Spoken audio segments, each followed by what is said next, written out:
네, 6월이 어느덧 됐습니다.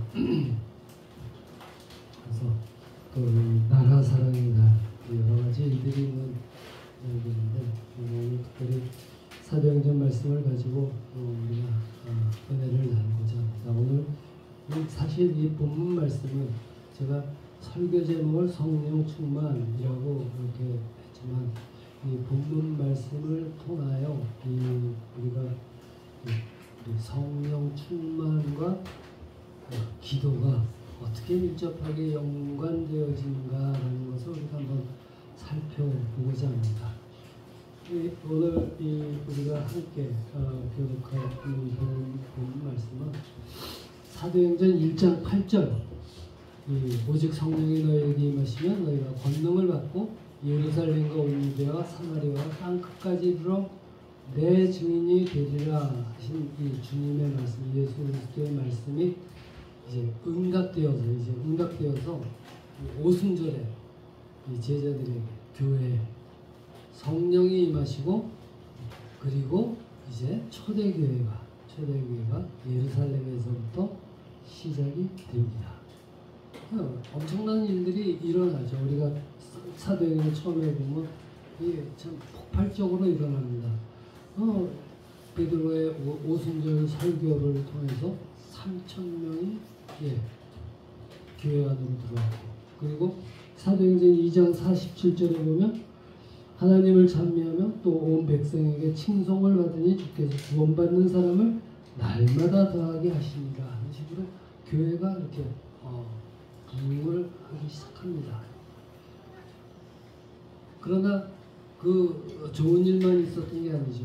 베드로와 요한이 예루살렘 성전에서 못 걷게 된 일을 고치고 또 성전에서 말씀을 전할 때 대제사장들과 하게 된 말하자면 유대 교회의 지도자들 그들이 그들을 붙잡아서 감옥에 가둬둡니다. 베드로와 요한이 감옥에 갇혔다가 그리고 이제 풀려나는데 풀려나게 되는 조건이 뭐예요? 예수의 이름을 사람들에게 증거하지 말라 이렇게 됩니다. 말하자면 복음 전도를 하지 말라 금지하는 그 금지 명령이죠. 그러니까 이제 막 시작된 이제 막 태동된 이 초대교회에 아주 핍박과 위협이 닥치기 시작한 거죠. 교회의 사명이 복음 전도는 물론이고 예수 그리스도의 이름을 부르는 것조차 허용되지 않는 그런 핍박의 상황이 교회에 그리고 성도들에게 제자들에게 닥친 것입니다. 그래서 그런 상황 속에서 제자들과 성도들이 기도하는 장면이 바로 이 본문의 내용입니다. 본문의 내용. 그래서 오늘 본문 말씀을 통해서 우리는 우리 신앙에 있어서 우리의 믿음에 있어서 기도의 위치가 어떤 자리인가, 기도의 중요성이 어떤 것인가를 우리가 살펴볼 수가 있는 것입니다. 기도가 이렇게 중요한 것인가. 그러니까 이제 막 가로막을 때였어요. 물론 폭발적으로 한 번 오순절 선교에 3,000명이 구원을 받고 날마다 교회가 커져가는 그런 상황. 그런데 사실은 막 걸음마를 시작한 교회죠. 그 교회가 힘든 상황에 처했습니다. 그리고 어떻게 해요? 교회를 제자들 위해서 베드로와 요한이 잡혀갔다 풀려나오고 그리고 이제 말하자면 복음 전도를 하지 말라라는 금지 명령을 받았다. 이거를 제자들에게 말을 합니다. 23절 사도들이 모임에 그 동료에게 가서 제사장들과 장로들의 말을 다 알리니 그 말이 뭐예요? 예수 이름으로 증거하지 말라. 복음 전하지 말라. 이렇게 됐습니다. 그때 이 성도들이 교회가 제일 먼저 한 일이 무엇입니까? 제일 먼저 한 일이 무엇이냐는 거예요. 기도했다는 거예요. 그게 24절입니다.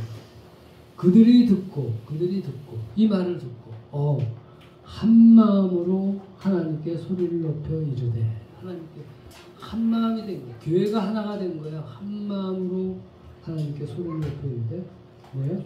대주제여 천지와 바다와 그 가운데 만물을 지으신 이시오. 누구에게 기도합니까? 대주제가 뭐예요? 영어로 sovereign lord 이렇게 됩니다. 이게 사실은 종이, 노예가 주인의 권위를 높여 부르는 호칭입니다. 호칭인데, 여기서는 성경은 이거를 크신 능력이 하나님, 모든 주권이 하나님께 있습니다라는 고백으로서 이 호칭을 지금 성도들이 사용하고 있습니다. 대주제요. 그러니까 높으신 하나님께 기도를 드리는 그 내용입니다. 근데 저희가 이 기도 내용을 쭉 보면 단순히 이 어려운 상황, 정말 이렇게 어렵게 됐습니다. 뭐 이런 핍박을 없이 해주고, 뭐 저들을 뭐 벌하시고, 뭐 그런 기도가 아니죠. 사실 우리의 기도는 대부분이 그렇거든요. 어려운 상황이 같지만 이 어려운 상황에서 벗어나게 해달라, 뭐 이렇게 해주십시오, 저렇게 다 우리의 요구가 맞아 들어가게끔 상황을 바꿔달라는 그런 기도들이 사실 뭐 대부분이죠. 근데 그럴 수뿐이 없는 게 우리는 그만큼 부족하니까, 연약하니까. 근데 이들은 이런 상황을 어떻게 했어요?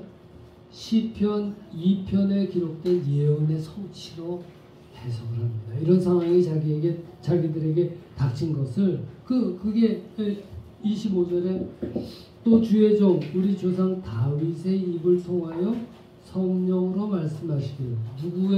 누구를 통하여 어떻게 누가 말씀을 했다고요? 성령으로 말씀하시기를. 이렇게 되어 있습니다. 성령으로. 어찌하여 열방이 분노하며 족속들이 허사를 경영하였는고. 세상의 군왕들이 나서며 관리지 함께 모여 주와 그의 그리스도를 대적하도다 하시니로소이다. 과연 헤롯과 본디오 빌라도는 이방인과 이스라엘 백성과 합세하여 하나님께서 기름 부으신 거룩한 종 예수를 거슬러 하나님의 권능과 뜻대로 이루려고 예정하신 그것을 행하려고 이성에 모였나이다. 예, 이 내용이 들어왔다는 거야. 그러니까 성령 하나님은 이미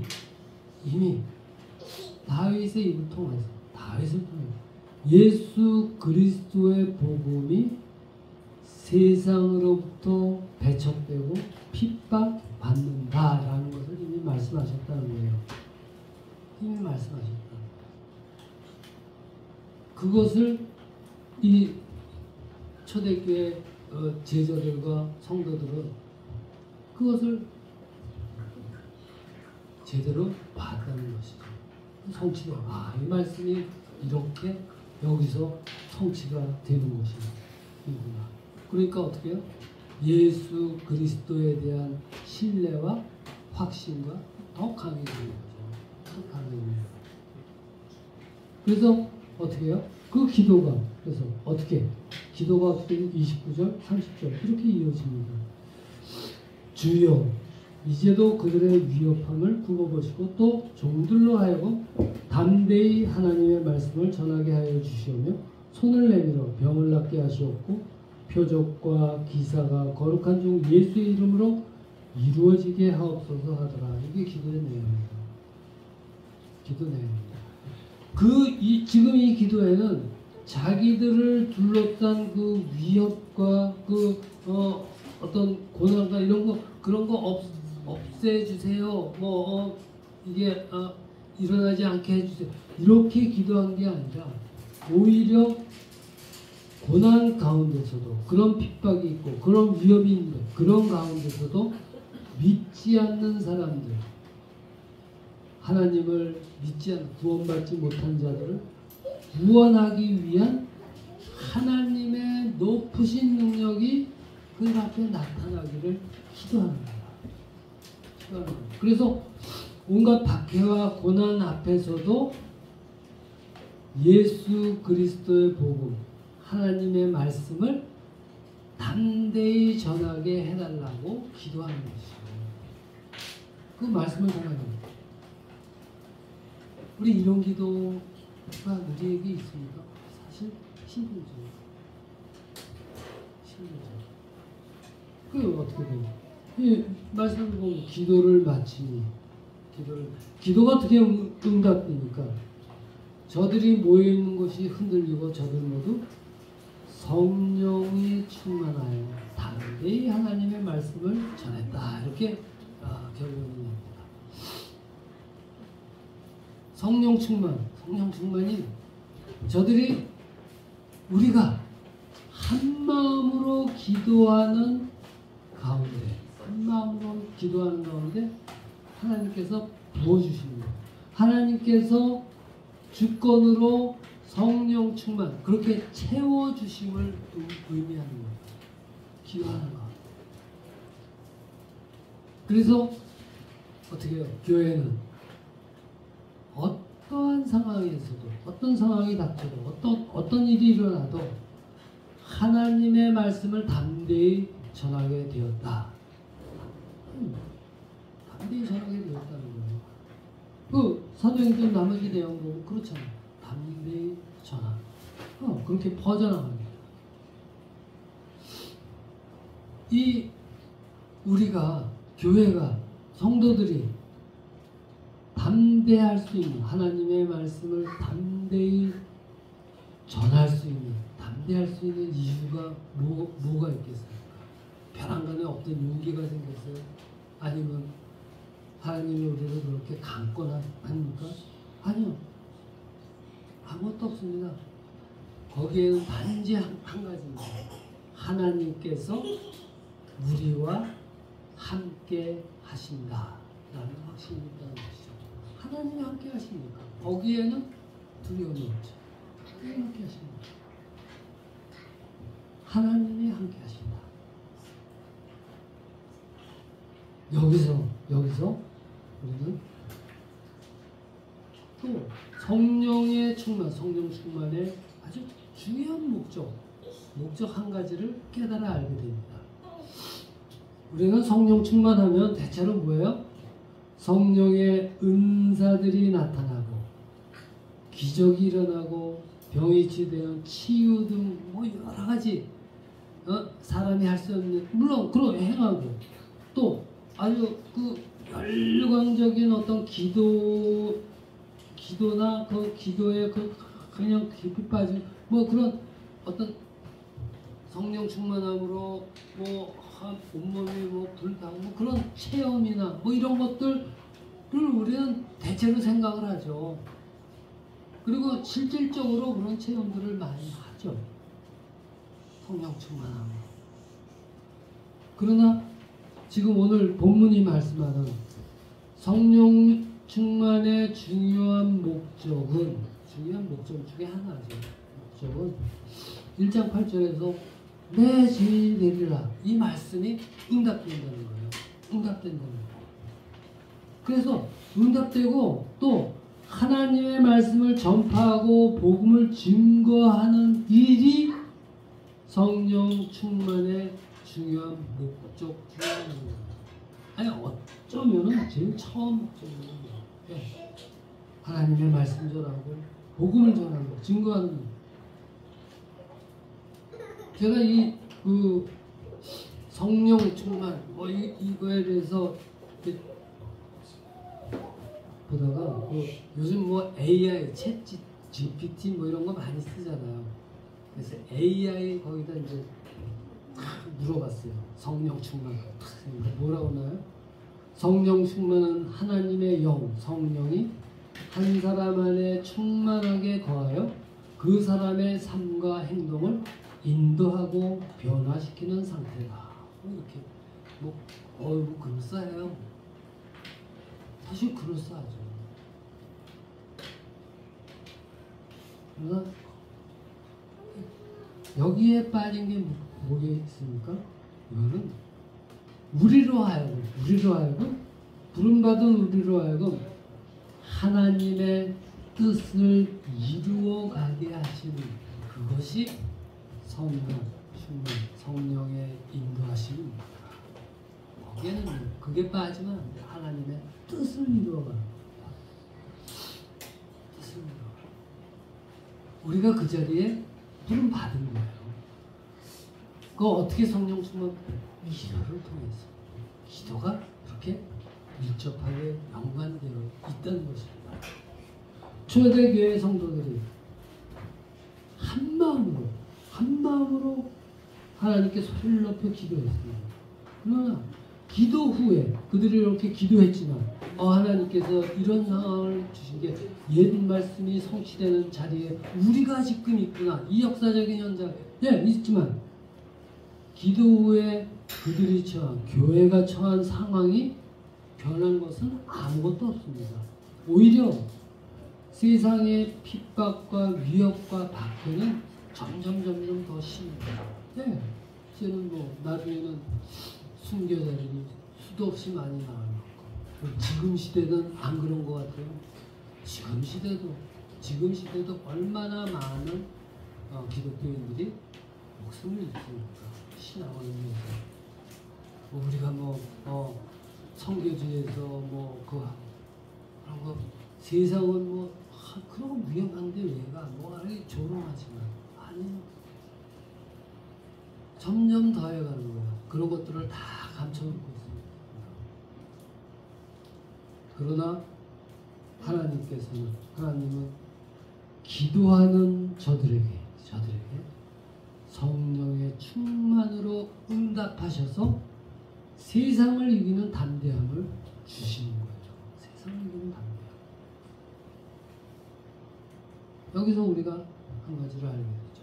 성령 충만이 성령 충만을 통해서 우리가 세상을 이기는 담대함. 성령 충만이 하나님의 말씀을 증거하는 그것의 목적이 있구나.